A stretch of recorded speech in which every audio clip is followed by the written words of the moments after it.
Bismillahirrahmanirrahim. Maaliyyath Committee ke saali satarona baddulma huriha idattu nembarana marhaba dannama miyadu baddul agenda ga miyuti divehi rajyege sikhi daira ga huri corruption ge member denagatuma transparency moldives in beeruge consultant ka kuramunda dirasa guligen dirasa beenuma mawdumat hissa kuruma baddulume amajassa devuma edi fonuwa hawa sitiya guligen efarata baddu ko hemawdu me secretariat efarata dannawada fursudaru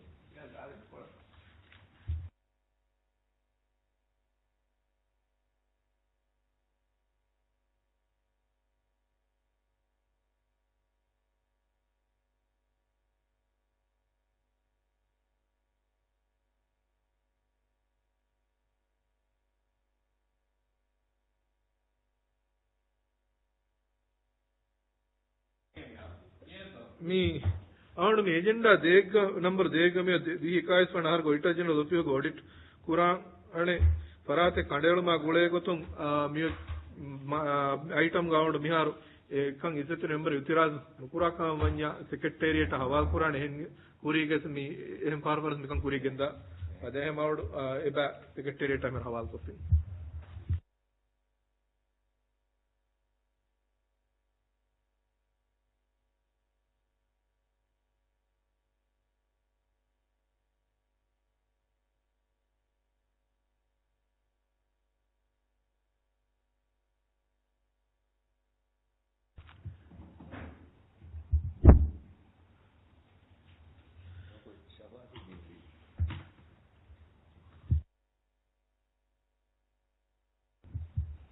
Bismillahirrahmanirrahim.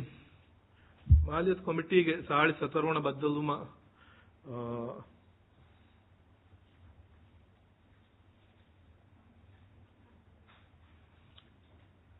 transparency moldives ke faratun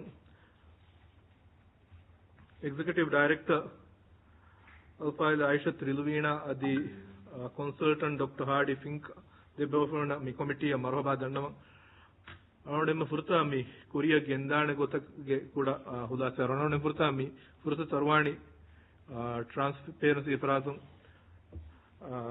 ಅಲ್ಫಾಲ ಆಶ್ರಯ ತ್ರಿಲ್ವೀಣ ಎಫ್ಪವ್ then ತಿಬೆ ಫ್ಲೊಂಗೆ ಮಿ committee ಎಕ್ಸಾ ಕೊರನ ಮಾಲೂಮಾತ್ ಅಡುಮ ಫದ ಅವನೊಡನೆ ಕುರಿಯ ಗೆಂದಾಣೆ ಗೊತ್ತೆ ನಿಮ್ಮಾಣ then ಮಿ ಇಂಗಿರೇಸಿಂದ ಅವನೊಡನೆ ಕುರಿಯ ಗೆಂದಾಣೆ ನೋಡಿ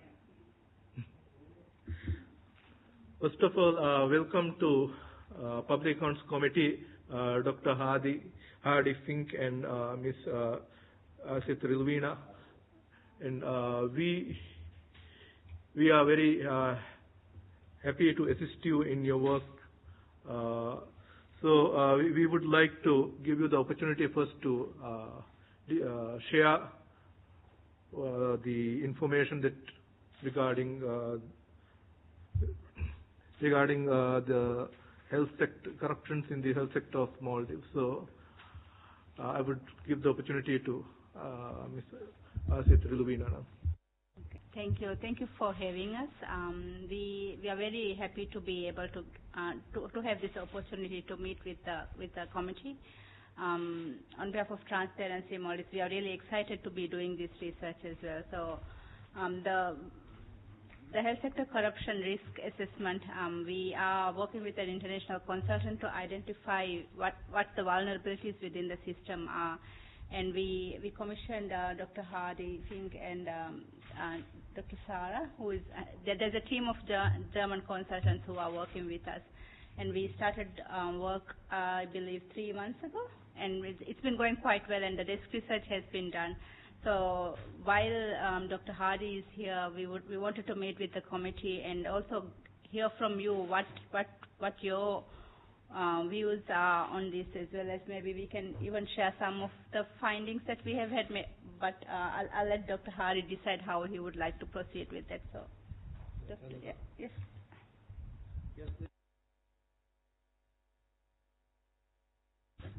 Can you hear me now? Yes. It's a great pleasure and honor to be here.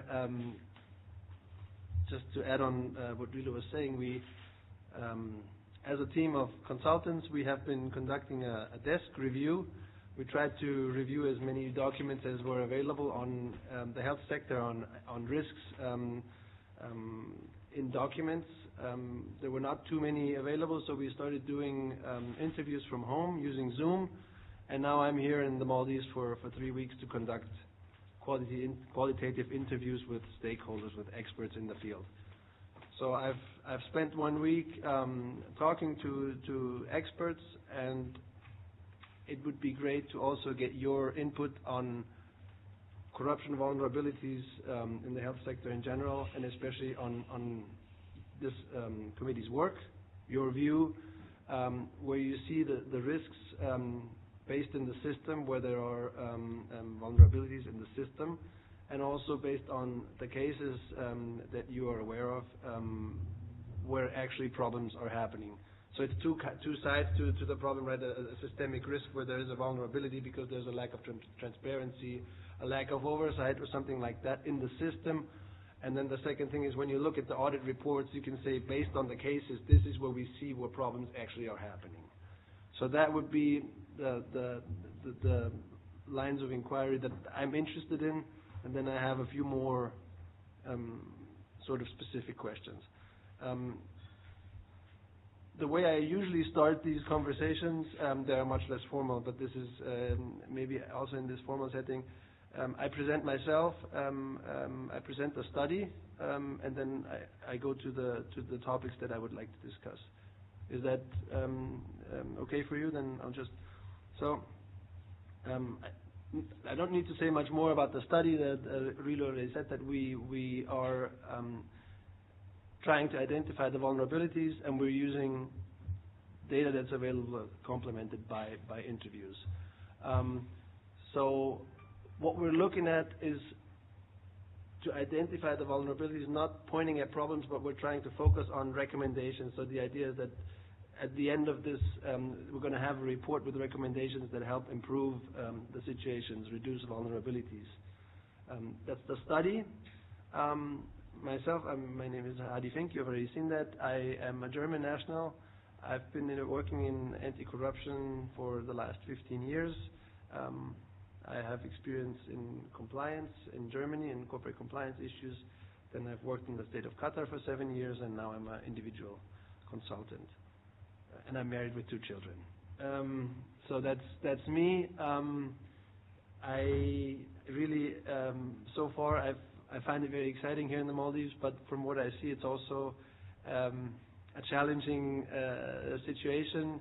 One thing, because everything is changing so fast, so I'm worried about we need to publish this study fast, because otherwise I think some of it is already going to be outdated, because to everybody I talk to, they tell me we're revising this and this has just recently been changed and we're changing our mandate.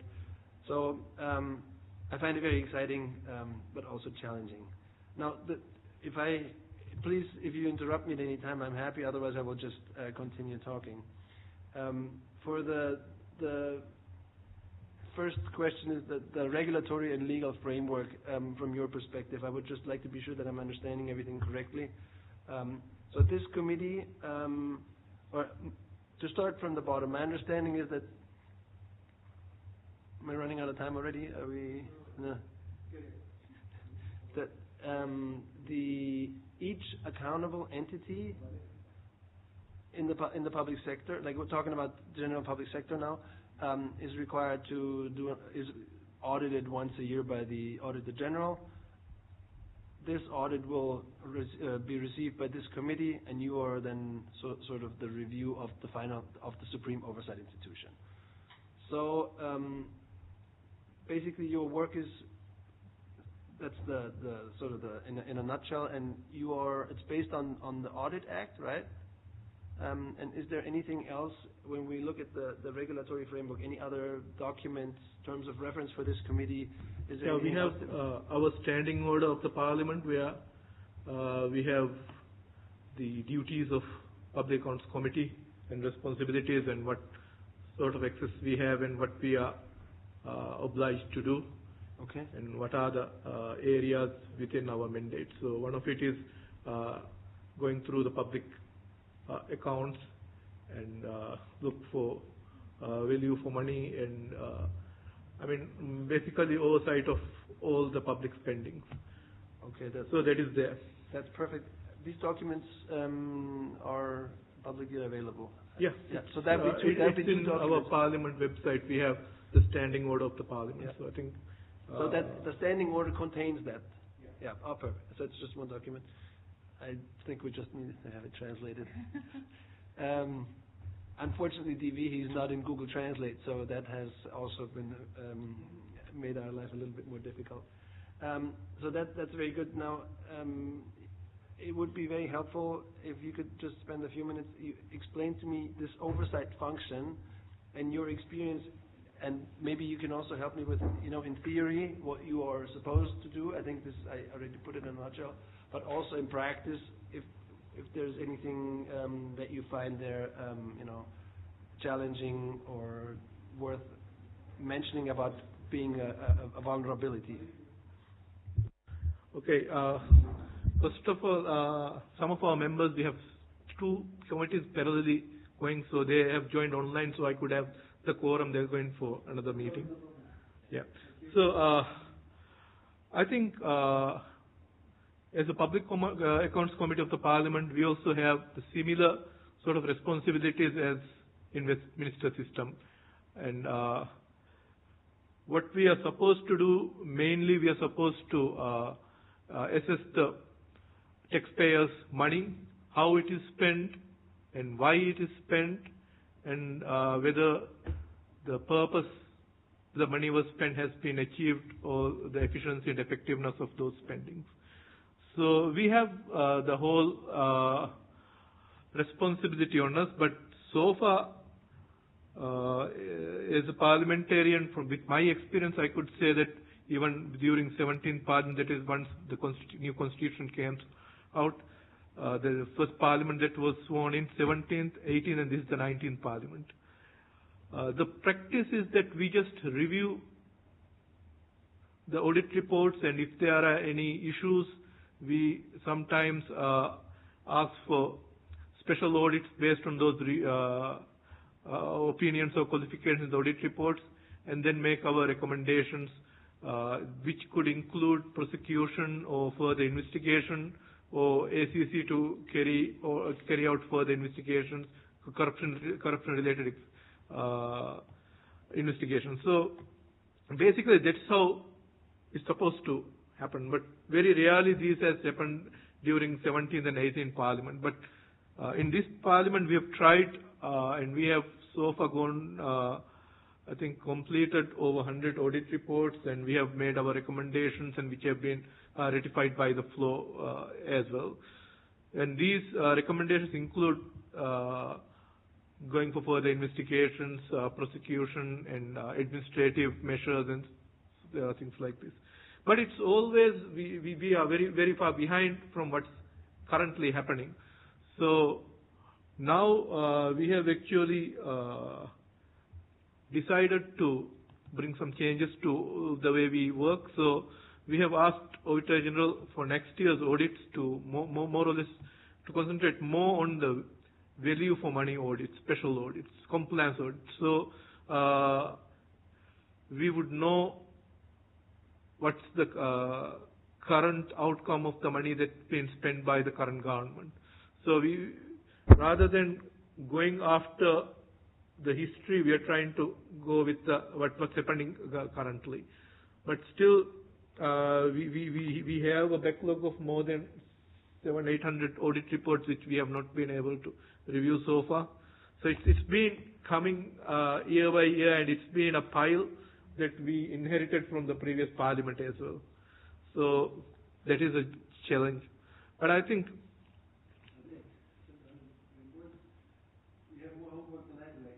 yeah, we do. So when it comes back to our responsibilities and our oversight function, I think we have a lot of responsibilities on us in terms of taxpayers' money. The work that Transparency Maldives is doing, I think, is an area that a lot of public has interest in. I mean, a lot of complaints, mostly in terms of value for money, and even within the COVID experience, I think we have. It has been put to our attention that a lot of the spending towards health sector was maybe not value for money. Equipments were too expensive, supplies were too expensive, and that, I mean, I think it's fair to say that even during the past years, when we look at the medical supplies, I think it's been way above the market average when we talk about the prices of the general supplies that's been procured by the health sector. And this has contributed, I think, one, because of the public health scheme, where, I mean, Asanda scheme, because it somehow ensures that whatever money, I mean, that is spent on your health will be covered by the state. So that's an issue, because we can see a correlation during 2009, I think 2011, 12, and then the later years, 13, 14, 15, because if I remember correctly, I think then the amount that the government spent on medical supplies were around 300 plus million rupiah per month. But this increased with Asanda introduction to about 800 million in just 5 years. So even now it could be even more. Yeah, within 3-4 years.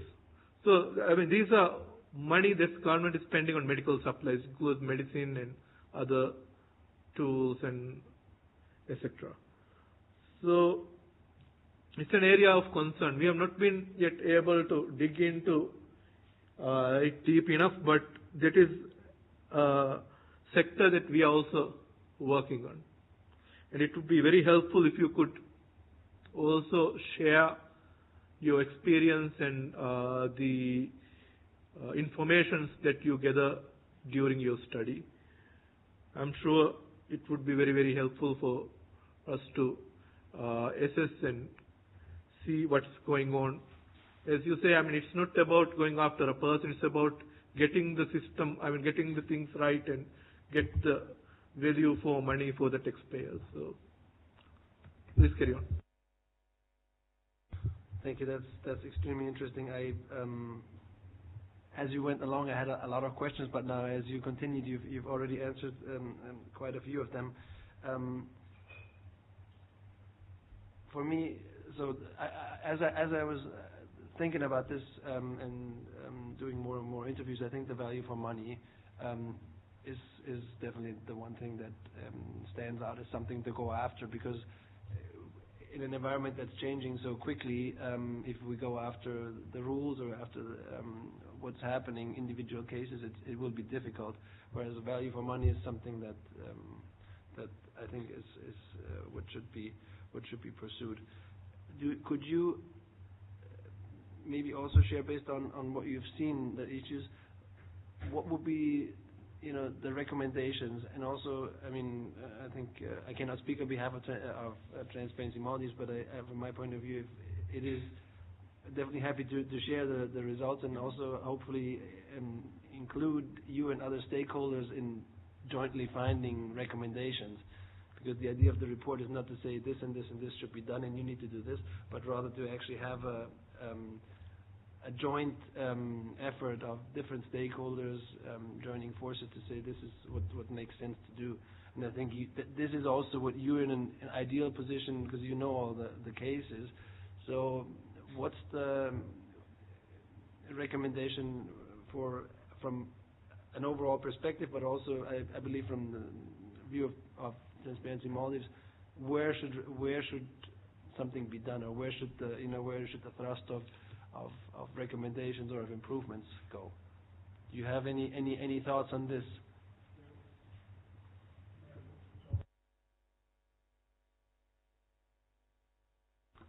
Thank you very much. My name is Riaz. I'm the member for Timor-Free constituency. With regards to the corruption on health issues, first of all, I think when you are doing a study on that, probably one of my recommendation would be that we need to have an exact national health service. I don't see that we have any a real national health service that we see from other countries, like the hospitals. Different hospitals comes under different boards. The health ministry is there. IGMH is running by a board, and and it doesn't see a real regulatory authority in terms of national health service. So that's one recommendation I would suggest. We can. So this would be like sort of streamlining the whole thing. That's correct. Yes. Exactly. The other thing is with regard to the corruption. If you look into the scheme where we are going on procuring the health equipment and medicines, etc. The role of STO, one of the public company. That's another issue. The issue of health professionals into the business of health-related services. There are, even in the pandemic, we can see that even to formulate the regulations, there were people who are doing business. So that has, ethically, I see that that shouldn't be the case. So that we can see that this has been a big business for some of the health professionals who are currently working and doing the business. So that's another issue. And also, I'm sure you will be looking at the schemes that we have, insurance schemes. Asanda, Nusanda, NSPA, there are so many varieties. For MPs, there is a separate scheme for police, for the military. And, I think, if you look at, there's a necessity. My recommendation would be that there is a necessity that we have to relook into the insurance scheme. With regard to the Asanda and NSPA, for public to get these assistance facilities, I'm still experiencing, the general public is constantly contacting us as MPs, requesting to speed up, to expedite the approval, or to get the assistance, or to get. So it's not really a good system that we currently have. I must say that. So I think that's another issue. And with regard to our roles and responsibilities, I think we are, the Public Accounts Committee is looking at mostly on government institutions, but we have another committee, Small Medium and Enterprises Committee, which actually looks at the government-related companies. They oversight like STO, Asanda, NSPA. They will be, yeah. But this company will be done by the SME, though. Yeah. They're looking at governance. Yeah, but I just want to let you know that there is a part that is being played by SME committee here in the parliaments. Apart from So and we don't see that before the budget of every year, we don't see that the Auditor General is capable enough to give us the total data of these the companies even. So that's another issue. Maybe they don't have the capacity to do the auditing of all the necessary companies or institutions. That is there. So that's basically, I think, in short, I think we need a robust. Sorry. Just ask you that last point. Can you explain that again? So that would mean that you said that there's another body like this, another committee like this, who's looking at small medium enterprises and also state-owned enterprises, I believe. There's one committee called State-Owned Enterprises in the Parliament, which is responsible for the governance of all state-owned enterprises. So, still, where the public money is spent, still it comes to Public Accounts Committee. Okay. So basically, the issues with STO and value for money and public procurement, you are seeing that. So it's not like we don't need to talk to them separately because that. Well, not on the value for money. That is. Okay, so that's perfect. But if you have any issues within within how they run their businesses and how they manage their day-to-day businesses, then yes, you should consult with SOE. Yeah. I mean, it's not okay. I mean, the governance, yes, it would be of interest. I wouldn't say I have issues, I have questions. But that's also very helpful. Thank you. For this second thing, apart from value for money, from when you talk global or overall issues, these what we call conflicts of interest between different or people from different entities, and I think that's also what would be if people are calling you as MPs. I think I see that, or I've heard that in interviews. It's obviously a recurring scheme. The challenge for me as an outsider is I know that it's part of the culture. So again, the question would be where does the recommendation? What's the recommendation? So one thing is we observe this. Now, what can actually be done about this? My idea is, we were discussing before. My idea is sometimes when you receive calls, it helps that you have a code of conduct or a conflict of interest regime where you say, look, I'm not allowed to take your call, right? So sometimes that's something that you can, or somebody who's in that kind of position can not hide behind that rule, but say, look, there are rules. And for me, one thing that I see, like civil servants, appears there's no conflict of interest regime at all. They don't have to declare. So this would be, for me, given the idea that it appears to be at the core, like value for money. The other thing is like these conflicts of interest, that there are people who are making the rules, the regulations, have shares in companies, these kinds of things. So whether this is something that you would also agree with, that this is something to approach or for a recommendation, and then of course how can that be done, or like what would you suggest, recommend there? Do you have any comments? I think conflict of interest we have to address. If you have interest in certain issue that is going to be regularized, then you have to declare, then you have to make sure that you are not part of that decision process. So that is something that needs to be addressed. And as my colleague MP Abdul Riaz mentioned, I think using the state-owned enterprises, like the biggest one is state trading organization, is a party or a machine to procure all the medical equipments and medicines and etc. is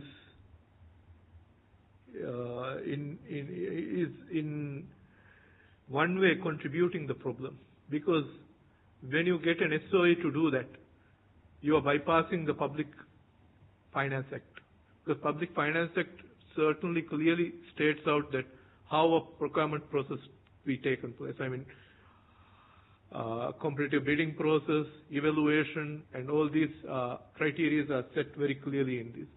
So if it is a public procurement process, then of course we know that everybody has a chance to be part of the bidding process.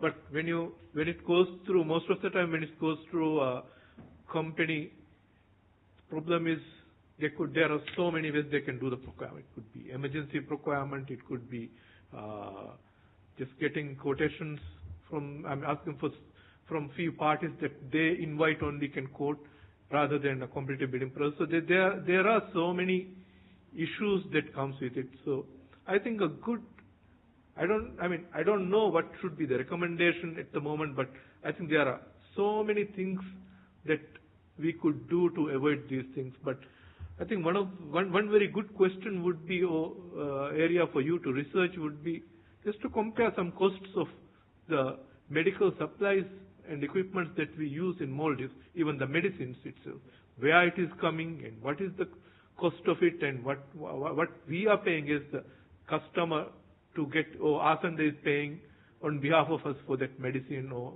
that item. So I think this comparison will, at the end of the day, shows you what kind of margins are we talking about, and that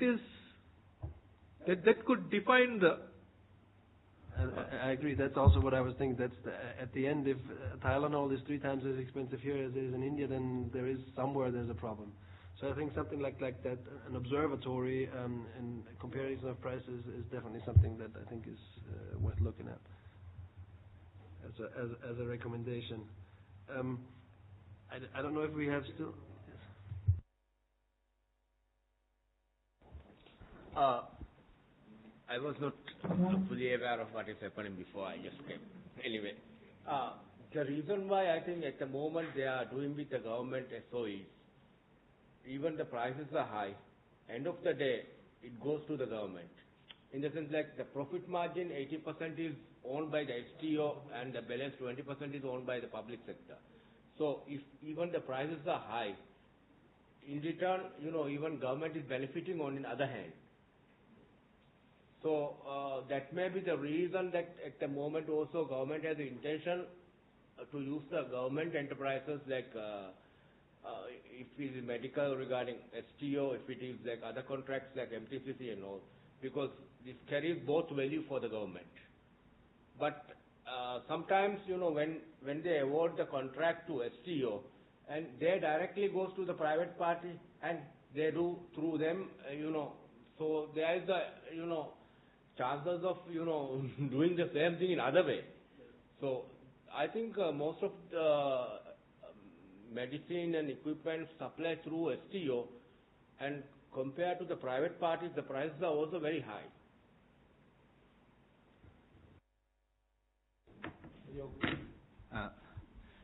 Thank you. For me, the most of these corruption issues I have seen in health sector is through procurement. So basically, there are two ways that they do in the Maldives. There is one thing is mostly, when we want to buy medical equipment or some medicines, anything, it will be normally directly awarded to STO, that is the state-owned enterprise, as our chair highlighted. And when it is awarded directly to STO, we are bypassing the Public Finance Act, so that means you don't have to go for the open tender. There is no one to compete with you for this bid. So directly you are going to STO, and from STO what they do is they can source it from different suppliers without any quotation or any through they have so many flexibilities on their procurement policy. So they have means and ways that they can source the suppliers, and when they source to supplier, there is a chance, there is a room for them to add a third-party profit for that, and it will be distributed under the table. So that's how they do in Maldives. That is what they practice so far. So I think one of very strong recommendation to minimize the corruption in the Maldives would be, especially if it is in this health sector issue, it will be, I think we will have to stop or do something of this directly awarding everything to, or most of the health sector procurements to STO. I think we will have to think about it at least, because through STO then they are having the close suppliers, even the some of the suppliers where they have conflict of interest or all these things, but they are doing the same thing for the past 20, 30, 40 years. So I think that is one thing which is very important that we will have to think about it. And during 2009, by the time when I experienced this incident by myself, when I was having an audit work of one of the private company, and they are a company who is supplying medical equipment to government, mostly to the government. So I saw some of the, during when we audit the payroll, I saw some of the payments which they have made on regular basis, made to some of the doctors. By then, that is $3,200 per month. In 2009, if we include the inflation, all those adjustments, by now it should be equivalent to $6,000 per month. They are paying for IGMH senior doctors, and they are actually the one who request for these specific medical equipment and some of the medicines also. So these private suppliers, they are paying these IGMH officials something like salary. But the arrangement is when they pay this, their task is to request for the specific brands, because there are some exclusive brands for some of the suppliers. So what they have to do is they have to request for their brand of equipment. So through this, the business deal is done. So that is what I have seen by myself in 2009. So I believe it should be much more frequent.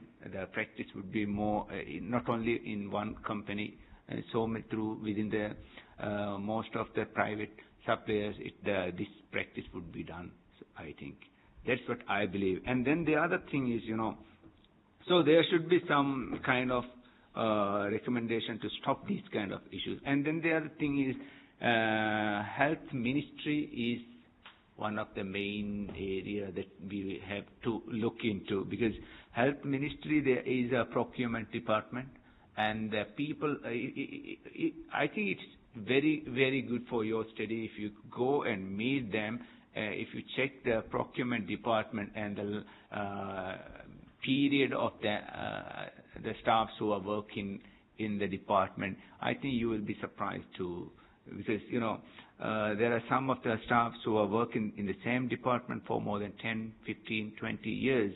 So these are the people who are having the very close network with the private suppliers. So they have very strong relationship with them. And some of the, I'm sure that the same way that there is private suppliers, they did with the doctors, it would have been done with this procurement department of ministry.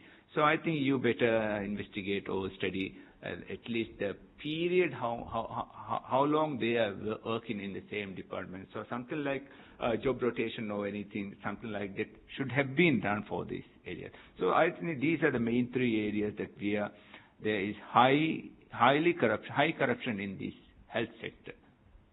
Mainly, the main engine is through STO. Thank you. Thank you very much. No, even not only the medical sector, throughout, A to Z, the health sector is corrupt. From A to Z. From the doctors up to, it is so corrupt and people are not much care about it. And the government heavy spending goes to the medical sector. And, even doctors, they have networks. It works up to the dispensary, they pay the money and they even write the prescription according to them, and a lot of things are happening. I think the biggest problem which we are facing is we don't have enough management people to run hospitals here. Doctors are the people who make the decisions. So it goes on their favor. They are working like they are the tycoons, This has to be, changed. And even the brands will be also on their will and on their availability, on what they want to bring it here. After sometimes those machineries are just idle in their godowns. No one uses those machineries. So much of corruption, so much of, mismanagement is happening in health sector. Thank you. I think you both mentioned two things that I also have experienced in the interviews. One, that this feeling that there's so much corruption, and I think one particular problem, it's a problem in itself, but one particular problem is also that it leads to a situation where people sort of resignate, because then once you have, like you say, it's everywhere and it's been there for 20, 30 years, then people kind of say it's just the way it is. So I think for us, Transparency Maldives, and I guess everyone, the challenge lies in coming up with something that people can actually stand behind. So I've been lobbying with Transparency Maldives to join up with other stakeholders to sort of make a statement that this is not acceptable and kind of put this out there. And I think your committee is definitely a very strong ally in this thing, or in this fight. For me, one question that is also a recurring thing is, you're both mentioning things that are public knowledge. People know all that, like even the ones who are not sitting on the public accounts committee. Why isn't it changing? Like, the question to me is, if everybody knows it, why are things not changing? Why is there's like no enforcement? There's ACC comes out, everybody comes out with a recommendation, nothing changes. Is there any idea of how that could be? I don't know. By the way, if I'm running out of time, then I mean, but that would be one also like a general question, and maybe you can help shine light on what could be done about that. That it seems that the problem is not only the rules, or not really all the rules, it's the practice, the things that are being done. And even though everybody knows it's a problem, nothing happens. Nothing changes. So what's the... Yes, that's a good question. Everyone knows everything, but there is no any action to minimize or to stop these things. So it's a very good question. I think we will have to think about it. But so far, as far as I know, very recently, there was one staff who is hired for the procurement department. He is actually the finance executive, and he should take all the responsibilities of procurement and accounts, all these transactions. So he's a new staff, not from the ministry itself, and he has to accountable to the finance minister. I think it's been very, I think it's less than a month now. So we are hoping the practice would be changed, but still, yeah, there is a good question because it's been. Yeah, I'm talking about health ministry. Yeah. Okay. Yeah. Yeah, I think we are actually doing a similar work as what you're doing, but we are not at the moment on public about this work that we are doing. We are doing do some analysis on what's the prices and how it has been manipulated through the system. So it's a study that we are doing. So once it is done, we will be having our recommendations as well. And that's why we don't want to talk, about the findings that we have. But I think more or less we are also at a stage where it's not yet conclusive, but we have gathered information, and we are also doing a similar work at the moment. So it's a bit early. We actually had the issue started on the issue on 2019. One of our members presented the issue to the committee, and then we had pandemic, and then was delayed our response to what we have to do. So it would still take some time because it's a huge work and we have to go through a lot. But we are finding very, very interesting information based on the materials that we have. So back to you. I think that is encouraging. There's it seems many people that I've talked to, they are looking at this issue and it is of interest, and they're coming out with recommendations. I think that the big challenge for me and anyone else who comes up with recommendations is making recommendations that actually have a chance of making any kind of difference. Well, I don't have a solution for me yet, what I'm going to write in my report, but the hope is to make it most useful is really to bring different stakeholders together and say, look, this is a problem, to bring that, to carry that message out there. So we'll see if it's something that can be managed. Do I have time for another question, or is it time?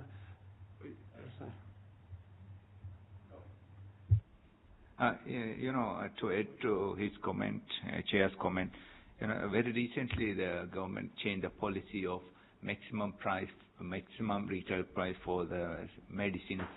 Previously it was 600%, 700% profit.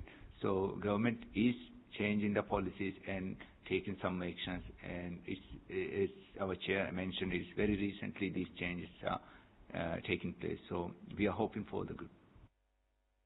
I've seen that, and I think that in addition to studies there, I've heard a lot of things where people are telling me that things are being done. I think that's why it's good looking at value for money, because that's in the end where it's going to show. Because usually, it's I don't know, it's like that game where you try to hit the potato head and like you get rid of one, but then another problem pops up. So they are, but I think looking at value for money is really good because that's where in the end it's going to be seen. But yeah, I think government is taking few steps at the moment because even the north and the south, they have already given the hospital with the board and, separated from the health ministry. But other thing is there's no proper people to operate hospitals. That is the main thing. So, we need to train people to operate these places. And health ministry should not be, should not be an implementing agency. There should be a regulatory body. And there should be a financial independent to all the islands where the health centers or whatever the thing is, then this we can minimize this and, then we can give them financial independence and then I think this can be going the same way, like, the IGMH is operating separately and Hulumale Hospital also operating separately, but still, they have a big hand on the health sector. They, the authorities are given part by, not all. So this has to be changed in all.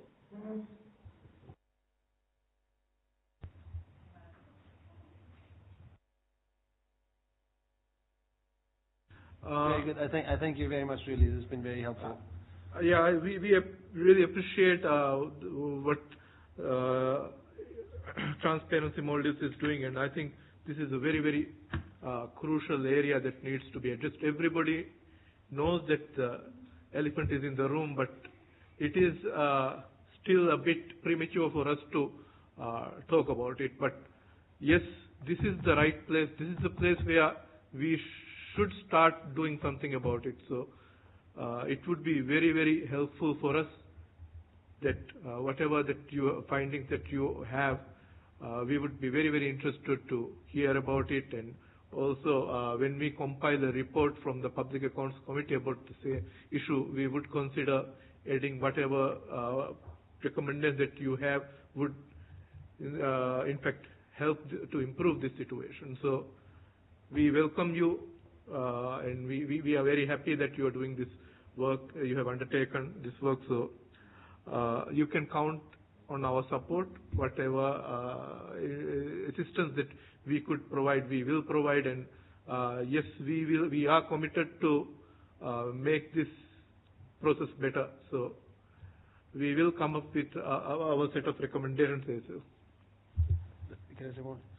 So I really like to thank you very much. It's very encouraging to see that at this level there is interest. Specifically, what we are planning on doing is providing the findings that I come up with during my stay. That we're going to have a workshop Wednesday in a week where we invite everybody that we've talked to see to provide the results and see if people would like to give feedback. We would certainly very much welcome if you would send somebody to attend. That's one thing, and then also the second step is in January we're hoping to provide the recommendations. But as I said before, the idea is not for me or us to provide recommendations, say who should do what, but to have it as an inclusive process. So we're hoping that there will be a stakeholder meeting of some sort where different people can come together and say, look, this is what we find, but we're not trying to tell you what to do and you what to do, but like jointly come up with ideas that could be helpful. So I think from my side, I would be very happy to see your involvement in either of these. And separately, I'd be happy to provide you with, or we are, I guess, happy to provide you with any results, recommendations that we have. Thank you, Nita. Thank you for the support, and we are encouraged by to know that the Parliament is also working on the same issue. We are, as Dr. Hardy has said, we are having a stakeholder meeting next week. We are also open to present the findings to the committee itself if there's something that you would prefer to do. We could try to have a meeting next week where we present our initial findings. We do have a desk review conducted, but a lot of the desk review research would be validated during his visit here. So that's something that we can do next week, and our plan is to finish the report and publish the report early next year. So obviously, if our recommendations can be validated by the Parliament, that definitely is a big step for us. So thank you very much. Thank you very much, and we'll see the possibility whether we could have a meeting next week, because I think on 30th we'll go for recess. Yeah. So if it is before that, yes, we will accommodate. Yeah. Or else we can have it after we come back Yeah. from recess. There will be, plan is to have a second mission to come here for a second time in January, where we try to do the stakeholder. By then, it would also be fine, because then the findings will be sort of consolidated. So anytime you have time for us, I'd be happy to provide I think we information. can work on a virtual meeting as well. Now it's Yes. Okay, thank you. The meeting is adjourned.